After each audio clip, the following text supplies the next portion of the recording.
Hoy vamos a hablar de hepatitis, ¿qué debemos saber? Mi nombre es Mercedes Perendones y soy profesora agregada de Clínica Médica en el Hospital Pasteur.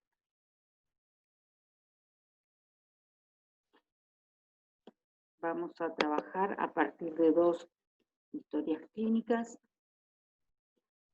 con este tema. El caso clínico 1 es una paciente de sexo femenino de 23 años, procedente de Montevideo, de ocupación barrendera, y que consulta por ictericia, presentando una historia de 2 semanas de evolución, dado por intolerancia digestiva alta, un dolor gravativo en mi abdomen superior, agregando una evolución ictericia de piel y mucosas, coluria, prurito, acompañando el cuadro astenia, adinamia y anorexia. Una semana previa al inicio de esta sintomatología, la paciente había presentado un cuadro de impregnación viral con sensación febril autolimitada, habiendo tomado varios comprimidos de antiinflamatorios no esteroideos para mejorar los síntomas. De los antecedentes ambientales se destaca que vive en zona de asentamiento, donde tiene contacto con roedores, aguas hervidas, no presenta saneamiento en la vivienda. En el ámbito familiar y laboral no hay otras personas con esta sintomatología. Del examen físico se presenta la emergencia lúcida, con una temperatura axial de 37,7 euneica. En el examen de piel y mucosas se confirma la ictericia universal, destacando que no tiene elementos hemorragíparos como petequias, equimosis o hematomas, tampoco presenta lesiones de rascado, no tiene elementos de inmunodepresión clínica, no se palpan adenopatías en territorios superficiales, y del examen de abdomen, el mismo es blando, depresible, tiene una discreta hepatalgia, no palpándose tumoraciones ni bisemelomegalia. El examen neurológico destacamos que es normal. Frente a esta paciente con este síndrome pigmentario, este cuadro de impregnación viral previo, con el cuadro digestivo que lo acompaña, uno se orienta rápidamente que presenta una patología de la esfera hepatobiliar, debiéndose solicitar el hepatograma a los efectos de complementar y ayudar en el análisis de este cuadro. Te queremos decir que el hepatograma está formado por 3 exámenes de sangre, el funcional y enzimograma hepático, la crasis y la albúmina. En muchos laboratorios la albúmina está incluida en el resultado del funcional y enzimograma hepático, pero en otros no. Nuestra paciente presentaba un aumento de la bilirrubina total a expensas de la bilirrubina directa, como muestra la tabla, presentando un aumento de las transaminasas de la TGO y de la TGP en valores de 1974 y 2315, también con un leve incremento de la gamma-GT y de la fosfatasa alcalina. Presenta un tiempo de protrombina del 70% dentro de valores normales y una albúmina de 4,2 dentro de valores normales. Quiere decir que cuando uno analiza este hepatograma, confirma este aumento de las transaminasas, que ya rápidamente nos ponen en el diagnóstico de que esta paciente tiene un cuadro de hepatitis, también llamado por una elevación de las enzimas necroinflamatorias. Entonces, ¿qué tiene nuestra paciente? Y debemos recordar acá que a nivel hepático tenemos 2 grandes sectores o 2 grandes partes donde se puede producir el daño. La injuria puede ser a nivel del hepatocito, dando un aumento de las transaminasas, lo que va a constituir un perfil hepatítico, o lesional, o necroinflamatorio, o el daño puede producirse a nivel de los espacios del sector biliar, a nivel del sector biliar en los colangitos, que da un perfil de colestasis. Entonces la hepatitis la definimos como ese aumento de las transaminasas por encima del valor normal. Histológicamente es un patrón de inflamación y necrosis que puede comprometer todo el hígado, donde hay uno de los hepatocitos se encuentran tumefactos, balonizados, aumentados de tamaño, acompañado de un aumento del infiltrado linfocitario, monocitario, que inicialmente es periportal, pero que se va extendiendo. Los cuadros de hepatitis se presentan como habitualmente lo hizo nuestra paciente, con un cuadro digestivo alto, con dolor, con náuseas, con vómitos. Puede estar presente la fiebre junto a la aparición del síndrome pigmentario o precediéndolo. Hay un cuadro de repercusión, como artralgias, mialgias, acompañado de astenia y adinamia. En este cuadro aparece el síndrome pigmentario y en el examen físico debemos ir a buscar 3 elementos hemorragíparos, cutáneos, mucosos o viscerales, elementos de encefalopatía y finalmente a nivel del examen abdominal la presencia de una hepatomegalia, la cual puede ser dolorosa. Debemos recordar que esta forma de presentación va desde cuadros leves a severos y que van a poder asentar en un hígado previamente sano o enfermo. Como decíamos, es importante el análisis del funcional y enzimograma hepático, de la elevación de las transaminasas, importando 3 hechos: cuánto están elevadas, cómo están elevadas y desde hace cuánto están elevadas. En cuanto a la cuantía de la elevación de las transaminasas, las mismas no reflejan severidad, simplemente orientan a cuáles pueden ser las etiologías de este cuadro. Es así que vamos a ver que las hepatitis virales por virus hepatotropos habitualmente no aumentan unos cuantos valores por encima del valor normal, más de 10, mientras que otras causas es mucho menor. En cuanto a la relación de esta elevación TGO sobre TGP, es muy orientador a las posibles tiempo de evolución de este cuadro. Ustedes saben que las transaminasas, la TGO es de ubicación mitocondrial, mientras que la TGP es de ubicación citoplasmática. De ahí que aquellos cuadros que lleven más tiempo de duración ha dado más tiempo para que el daño atraviese y llegue hasta la mitocondria, y por lo tanto nos hablan de cronicidad. En los cuadros de hepatitis agudas, la relación entre TGO y TGP es menor de 1, mientras que en los cuadros crónicos de cirrosis es mayor a 1. Se destaca que cuando esta relación es mayor de 2, es muy orientadora a la etiología por consumo de alcohol. Y en cuanto al tiempo que estas transaminasas están elevadas, se fija un criterio arbitrario de 6 meses, por encima del cual se considera que el cuadro es crónico. ¿Cuándo empezamos a contar el tiempo cero? Bueno, cuando el paciente empieza con el síndrome pigmentario, o de lo contrario, cuando nosotros tomamos el primer contacto con el paciente, o el primer análisis de laboratorio que muestre la alteración. Entonces, ¿qué debemos hacer cuando nosotros tenemos un paciente que hemos hecho un diagnóstico de hepatitis? El primer hecho es analizar cuáles pueden ser las etiologías de este cuadro, y en el segundo punto, evaluar cuál es la gravedad de este cuadro. Entonces, ¿cuáles son los diagnósticos etiológicos que pueden ocasionar o presentarse como una hepatitis aguda? Son varios. En primer lugar están las causas infecciosas. Los más conocidos por todos nosotros son los virus hepatotropos A, B, C, D y E, pero también hay un grupo de virus no hepatotropos que dan cuadros de hepatitis reactivas, como por ejemplo el virus Epstein-Barr, el citomegalovirus, el virus herpes. Pero hay otros agentes infecciosos que también pueden dar cuadros de hepatitis, como la leptospirosis. No debemos olvidarnos de tóxicos, ya sea fármacos, hierbas, yuyos, que son potencialmente reconocidos como agentes de hepatitis. El alcohol no solo es causante de cuadros crónicos, sino que en las intoxicaciones agudas, copiosas, es posible dar un cuadro de hepatitis alcohólica aguda, y tampoco debemos olvidar cocaína y hongos. Hay causas metabólicas como el hígado graso, y que es sobre todo vinculado a algunos estadios o algunas enfermedades del embarazo. Y finalmente otras enfermedades menos frecuentes, pero que se pueden presentar como cuadros agudos, la hepatitis autoinmune y la enfermedad de Wilson. Estas dos también pueden dar otros tipos de cuadros crónicos. Nuestra paciente, ¿qué podemos reconocer como etiologías? Es una paciente que vive en una zona de asentamiento, que no tiene condiciones sanitarias, como decíamos, donde es posible la presencia de virus de hepatitis hepatotropa A. También es una paciente que por el trabajo de recolección de residuos es posible el contacto a veces con agentes contaminados.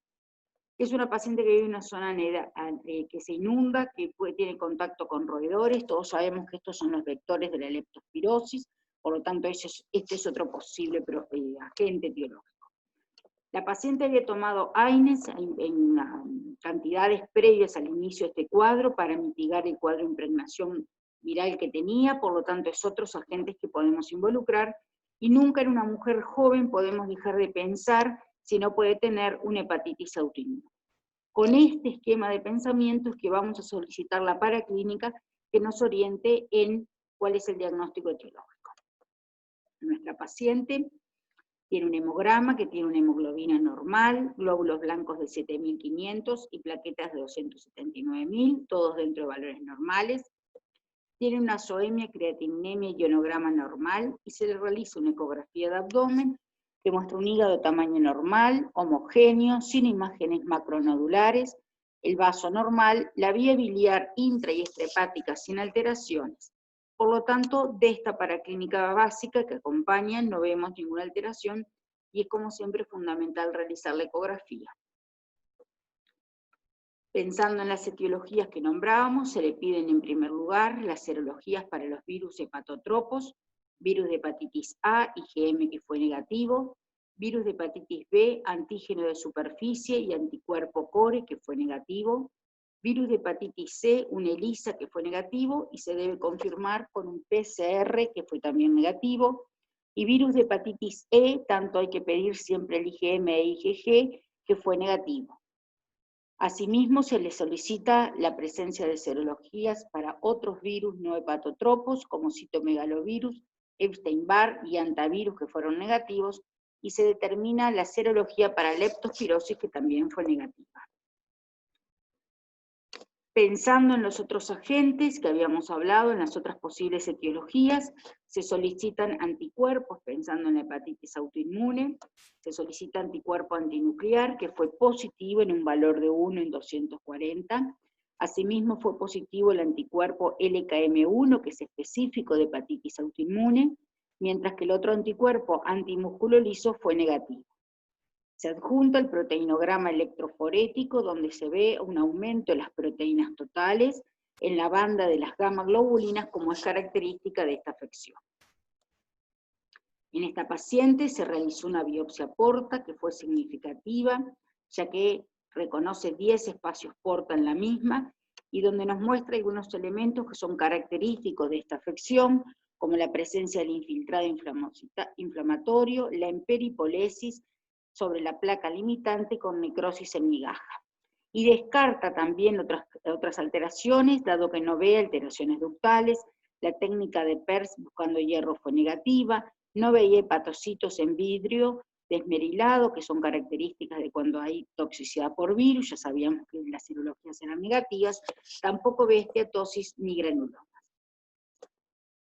Con el planteo, por tanto, y asegurado por los hallazgos de que es una hepatitis autoinmune, a esta paciente se le hizo un tratamiento en base a corticoides e inmunosupresores, 40 miligramos por día de prednisona con descenso gradual y 50 miligramos por día de satioprina que se mantuvo. Se ajusta una dieta de salud, se sabe que en la hepatitis es muy común que se plantee que haya alimentos que estén permitidos y otros prohibidos, esto no es así. Los pacientes pueden tener una dieta libre, comiendo aquellas cosas que toleren, que les caiga bien, y que tener en cuenta que al inicio pueden tener náuseas y vómitos, lo cual puede contraindicar algunos alimentos. Es importante el reposo psicofísico, sobre todo evitar aquellas actividades que puedan determinar traumatismos en el hipocondrio derecho, dado que el hígado está inflamado y puede llegar a estar aumentado de tamaño.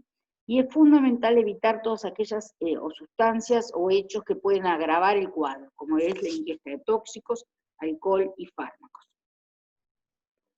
La paciente tuvo muy buena respuesta clínica, así como del hepatograma, donde objetivamos un descenso progresivo de las bilirrubinas, un descenso de las transaminasas y una persistencia del TP dentro de valores normales.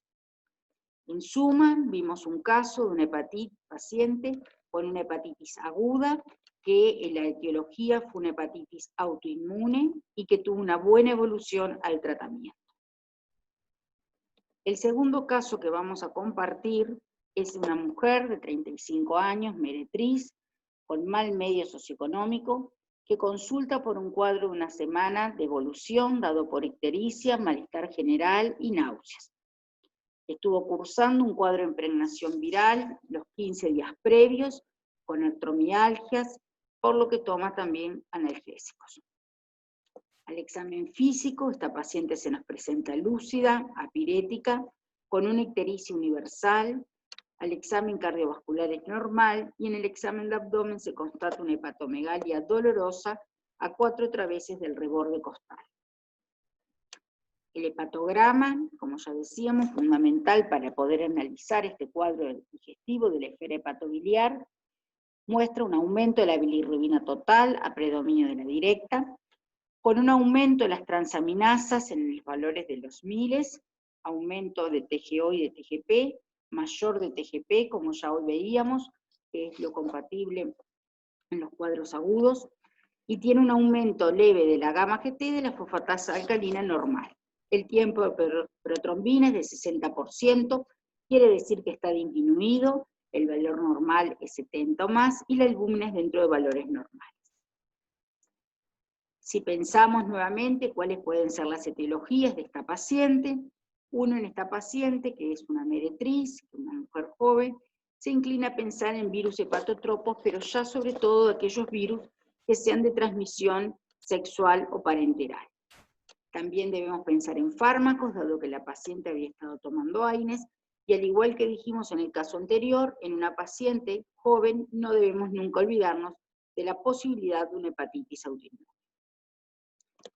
Es así que en esta paciente se solicita paraclínica para orientarnos a la etiología posible.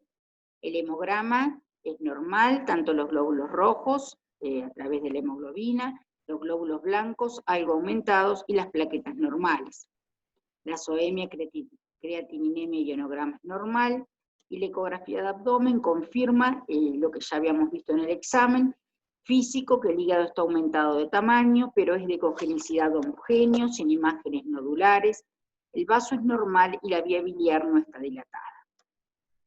Pensando en las etiologías virales, lo primero que se solicita a esta paciente son las serologías. Se solicita una serología, un IgM de virus de hepatitis A, que es negativo, y del virus de hepatitis B se solicita el antígeno de superficie y el anticuerpo core total, que ambos son reactivos. La serología ELISA de virus de hepatitis C es negativo.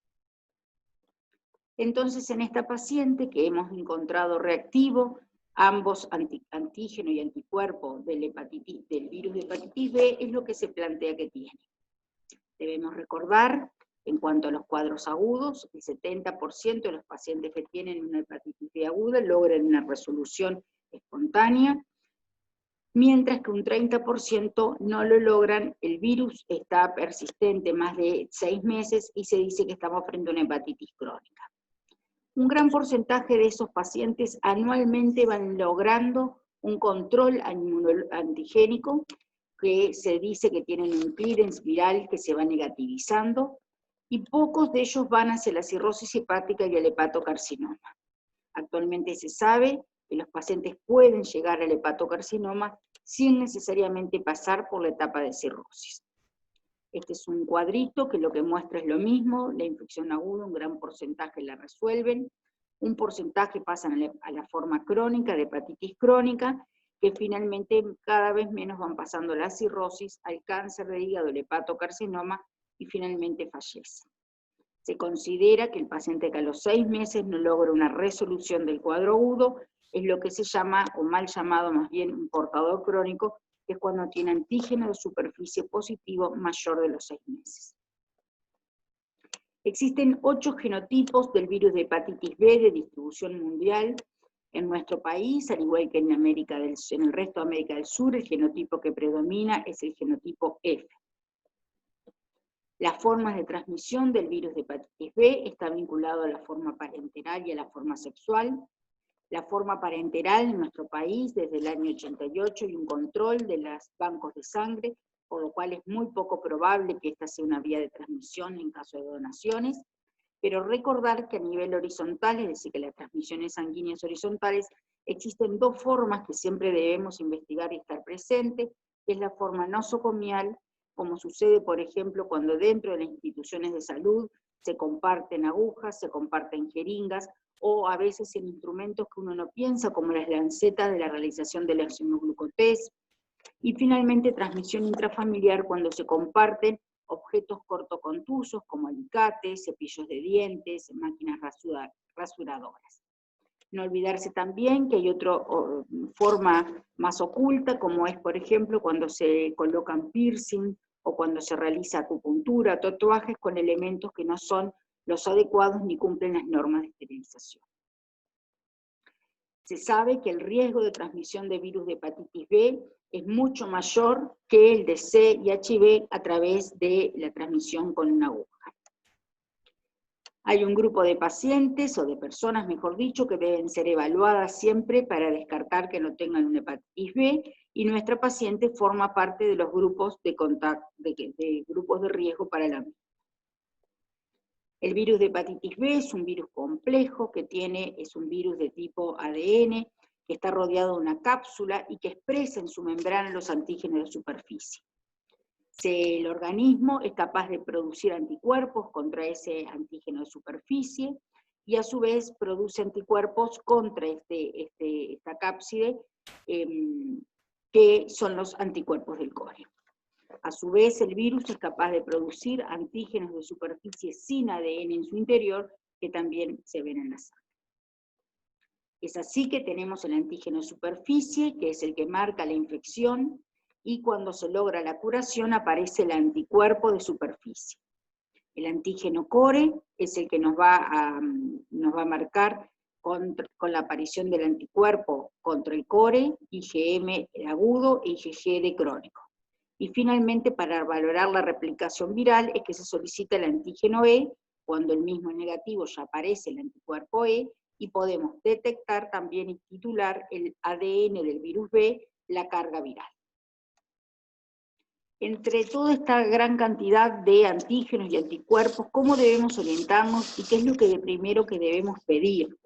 Y lo que se debe pedir como en forma de screening o de detección, o cuando uno sospecha una hepatitis por esta causa, se debe pedir el antígeno de superficie y el anticuerpo core total.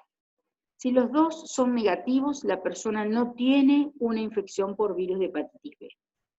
Si los dos son positivos, por el contrario, estamos frente a una infección por virus de hepatitis B.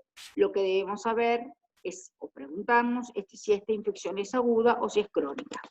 Para ello podemos realizar, titular, si este anticuerpo core es de tipo IgM, en cuyo caso será aguda, o si este anticuerpo core es de tipo IgG, en cuyo caso será crónica. En ese momento, lo que debemos preguntarnos es si el virus está replicando o no, y recién en esos casos es que pedimos el antígeno E o el anticuerpo E, y la determinación de la carga viral. Si por el contrario el paciente tiene un antígeno de superficie negativo y un anticuerpo core total positivo, uno piensa que ese paciente tuvo contacto con la infección, que esa infección ya puede estar resuelta, y para confirmar eso lo que pide es el anticuerpo de superficie, que debería ser positivo. Con el virus B sucede un tema que uno no puede nunca decirle al paciente: usted está curado, usted ya está resolvido la enfermedad. ¿Por qué? Porque estos pacientes que tuvieron contacto con el virus y que actualmente uno piensa que es una infección pasada, como es la gran mayoría de los pacientes que sucede esto, frente a una situación donde el paciente recibe un trasplante de un órgano sólido o de médula ósea, o que el paciente reciba tratamiento inmunosupresor por un largo tiempo, este paciente puede llegar a tener una reactivación de su infección por virus B. De ahí que es importante conocer el estatus del virus B, saber el paciente que frente a alguna situación en particular debe avisar que lo tuvo, y debería en esos casos recibir un tratamiento antiviral evitando la reactivación del mismo. Habitualmente en los cuadros clínicos agudos, el virus de hepatitis B se presenta como nuestra paciente con un cuadro de impregnación viral, con un síndrome pigmentario, con síntomas abdominales. Pero debemos saber que en algunos pacientes esta forma no es la característica, sino que se presentan con formas anictéricas o formas colestásicas donde predomina las transaminasas, pero también la gamma-GT y la fosfatasa alcalina elevada. En algún grupo de pacientes podemos ver una hepatitis fulminante, y en otros pacientes encontramos fenómenos inmunológicos como por ejemplo la glomerulonefritis o algún tipo de vasculitis. Estas son gráficas que lo que muestran son las serologías que encontramos tanto en el cuadro de hepatitis B aguda o B crónica, como hoy decíamos, y recordar que existe en nuestro país, y está incluido en la campaña de vacunación desde el año 2008, la vacunación contra hepatitis B, y que es fundamental.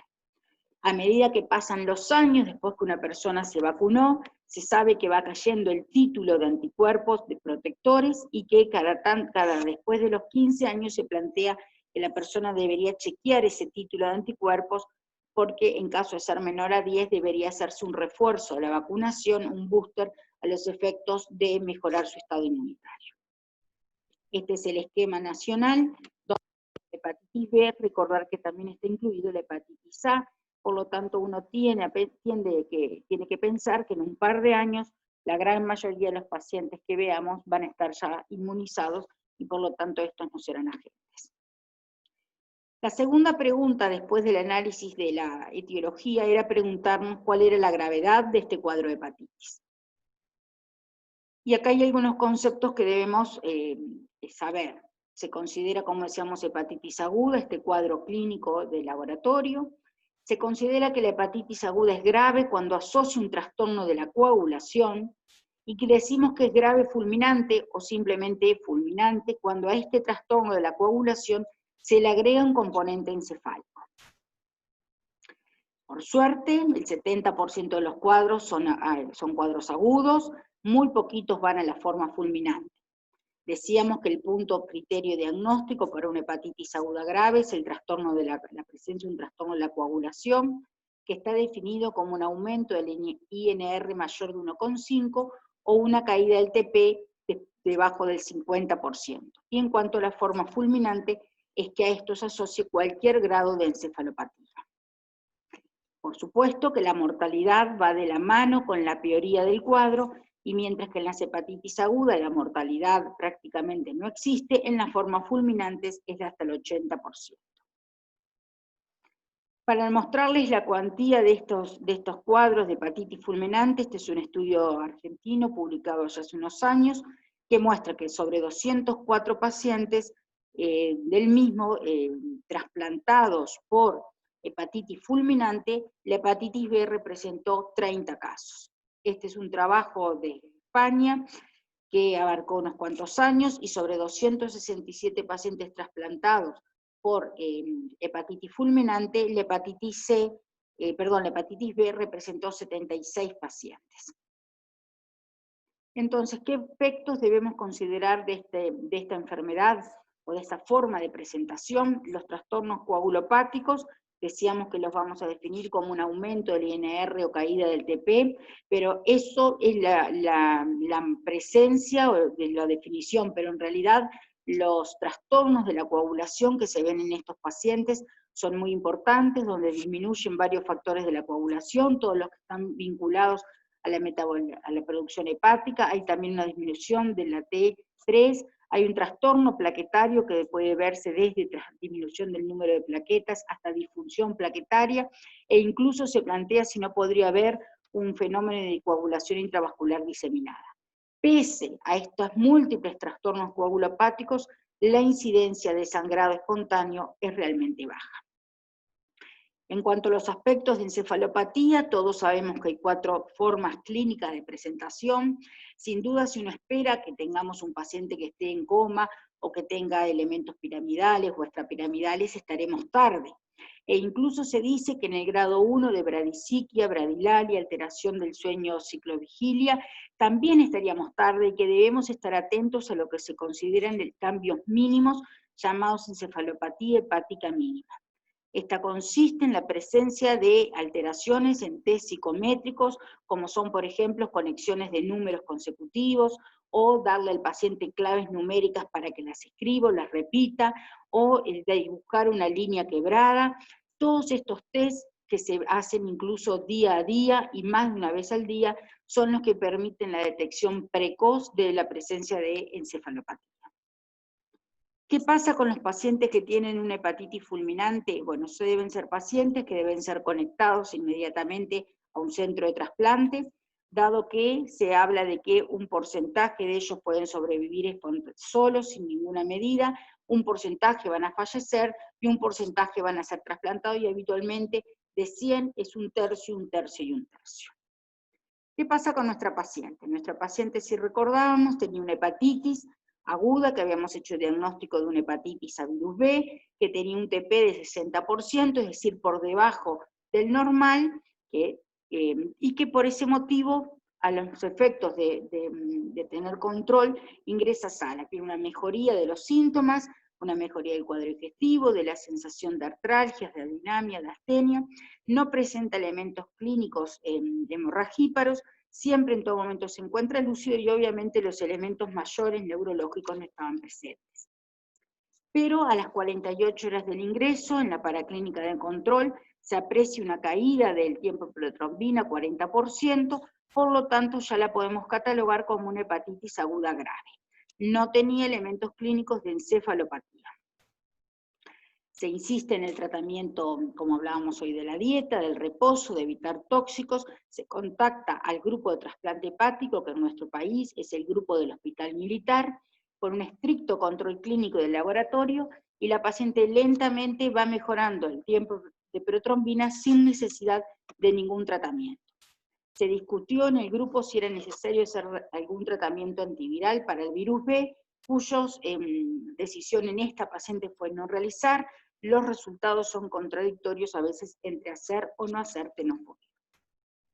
En suma, estamos viendo una paciente que se presenta como una hepatitis aguda, que se hace diagnóstico etiológico de virus hepatitis B, a una forma de presentación grave, pero que tuvo una buena evolución. Con esto les agradezco y estamos a las órdenes para cualquier duda o comentario.